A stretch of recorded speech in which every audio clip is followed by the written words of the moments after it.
Oke, assalamualaikum warahmatullahi wabarakatuh. Ya, kali ini bertemu lagi dengan saya, ya, Fajar Wulan Saputra. Kali ini kita akan membahas modul di pelajaran AIJ, yaitu Administrasi Infrastruktur Jaringan. Ya. Sekarang kita akan mulai di KD1, ya, yaitu tentang mengevaluasi VLAN pada jaringan. Ya, inilah kata pengantarnya.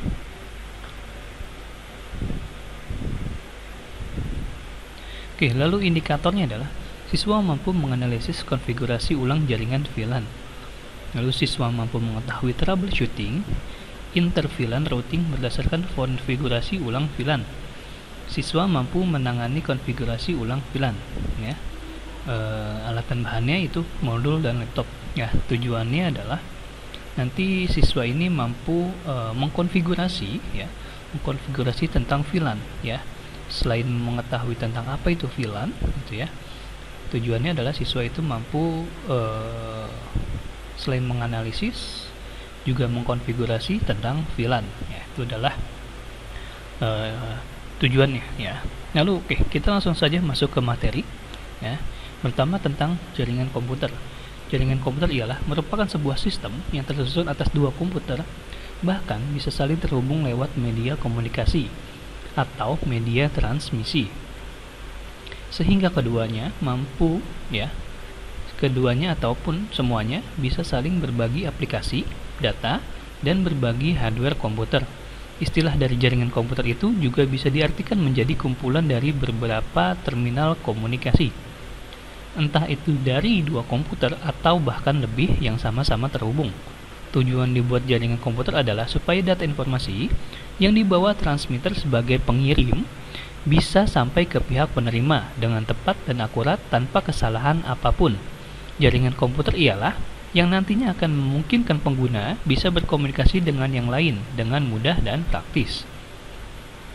Di samping itu, peran dari komputer jaringan itu dibutuhkan sekali supaya dapat melakukan integrasi data di antara komputer klien.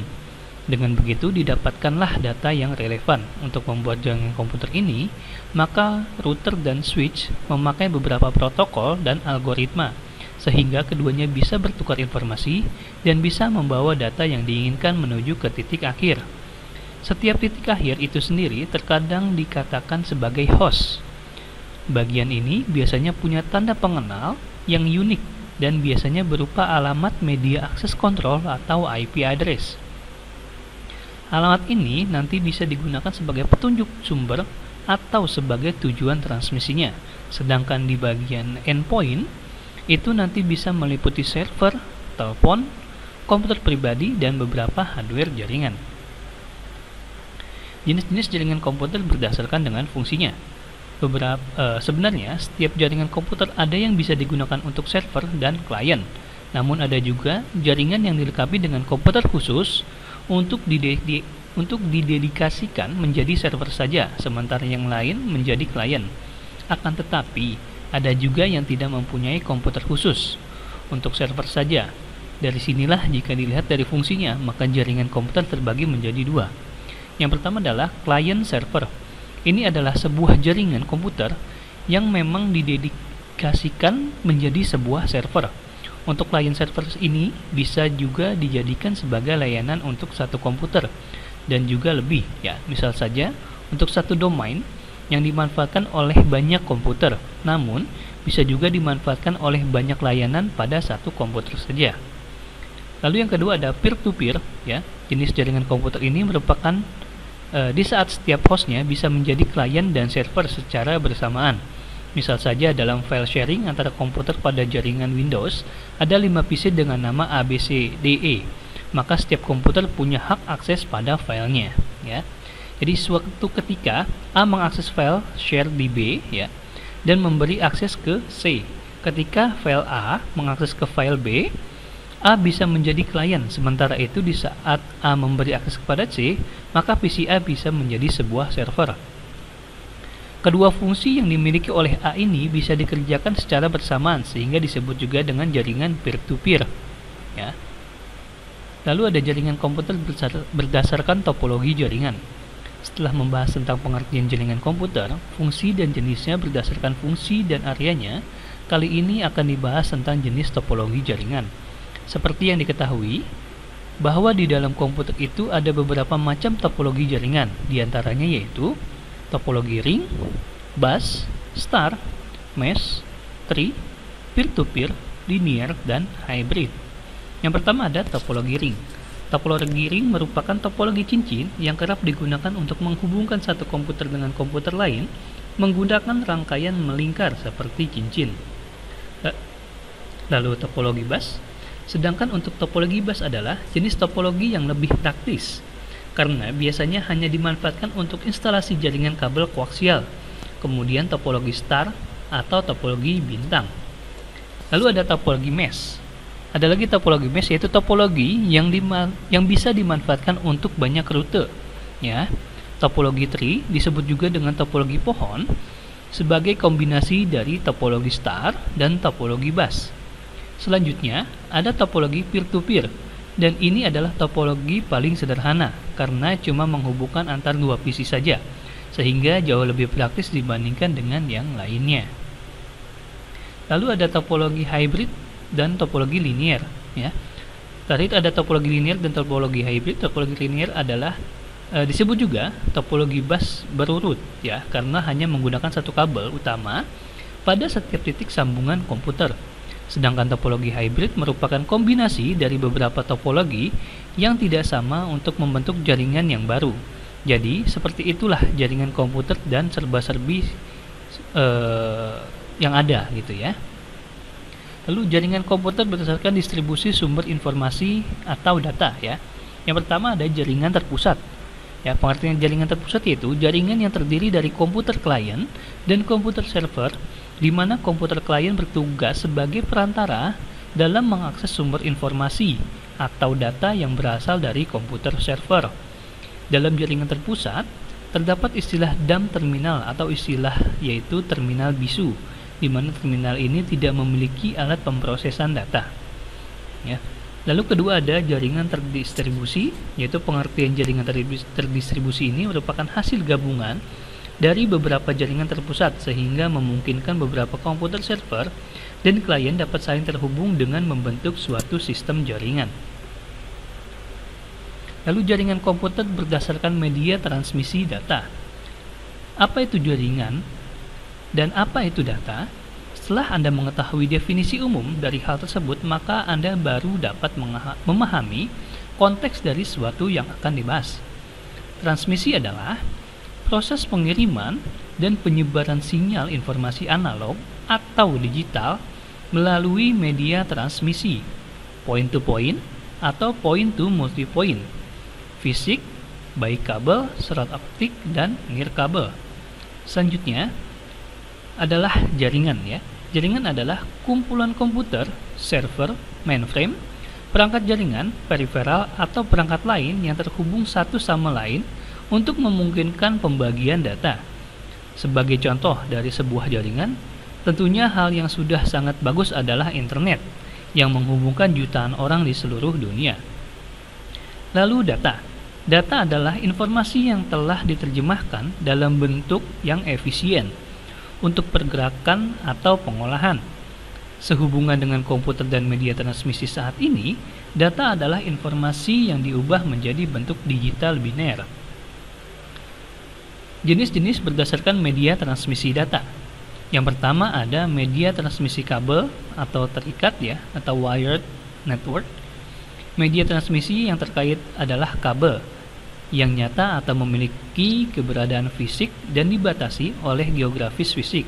Kabel tersebut digunakan untuk menghubungkan satu komputer dengan komputer lainnya agar bisa saling bertukar informasi, data, atau terhubung dengan internet. Yang kedua, media transmisi nirkabel atau media transmisi tidak terikat. Media transmisi tidak terikat adalah cara mentransmisikan data tanpa menggunakan kabel apapun untuk bertukar informasi atau data dengan komputer lainnya, melainkan menggunakan gelombang elektromagnetik untuk mengirimkan sinyal informasi atau data antar komputer satu dengan komputer lainnya. Media ini tidak dibatasi oleh geografik fisik. Jenis transmisi ini disebut wireless communication. Ya. Lalu kita akan langsung masuk ke VLAN. VLAN diklasifikasikan berdasarkan metode atau tipe yang digunakan untuk mengklasifikasikannya, baik menggunakan port, MAC address, dan sebagainya. Semua informasi yang mengandung penandaan atau pengalamatan suatu VLAN disimpan dalam suatu database atau table. Jika penandaan berdasarkan port yang digunakan, maka database harus mengidentifikasikan port-port yang digunakan oleh VLAN. Untuk mengaturnya, maka biasanya digunakan switch atau bridge yang manageable atau yang bisa diatur. Ya. Switch atau bridge inilah yang bertanggung jawab menyampaikan semua informasi dan konfigurasi suatu VLAN. Dan pastikan semua switch atau bridge memiliki informasi yang sama. Switch akan menentukan keamanan data-data yang akan diteruskan dan sebagainya. Atau dapat pula digunakan suatu software pengalamatan ya atau bridging software yang fungsinya mencatat atau menandai suatu VLAN serta workstation yang di dalamnya untuk menghubungkan antar VLAN di sebuah router ya.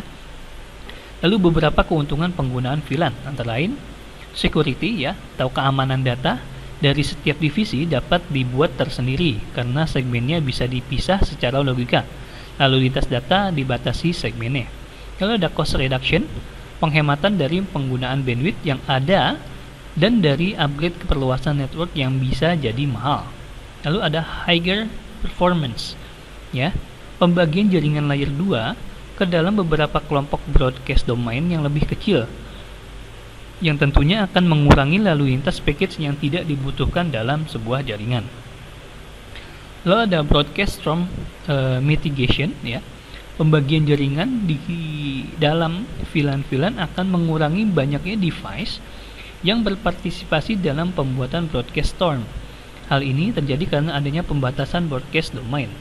Lalu ada improve IT staff efficiency ya. VLAN memudahkan manajemen jaringan karena pengguna yang membutuhkan sumber daya yang dibutuhkan berbagi dalam segmen yang sama ya. Lalu ada simple project or application management. VLAN menggabungkan para pengguna jaringan dan peralatan jaringan untuk mendukung perusahaan dan menangani permasalahan kondisi geografis. Untuk memberi identitas sebuah VLAN, digunakan nomor identitas VLAN yang dinamakan VLAN ID. Ya. Lalu ada jenis-jenis VLAN ya, atau virtual local area network. Yang pertama ada port base ya. VLAN jenis ini akan melakukan konfigurasi pada port yang memasukkannya pada kelompok VLAN tersendiri. Sehingga apabila port tersebut akan digunakan atau dihubungkan dengan beberapa VLAN, maka port tersebut harus dirubah fungsinya menjadi port trunk ya, atau VTP. Lalu ada MAC base ya. Pada jenis VLAN yang kedua yaitu MAC base, yaitu sebuah VLAN dengan sistem membership atau pengelompokan pada jenis ini didasarkan pada MAC address. Setiap switch memiliki tabel MAC address tiap komputer serta kelompok VLAN tempat komputer itu berada. Ketiga ada protokol base. Karena VLAN bekerja pada layer 2 ya, pada OSI layer, maka penggunaan protokol IP atau IP extended sebagai dasar VLAN dapat dilakukan.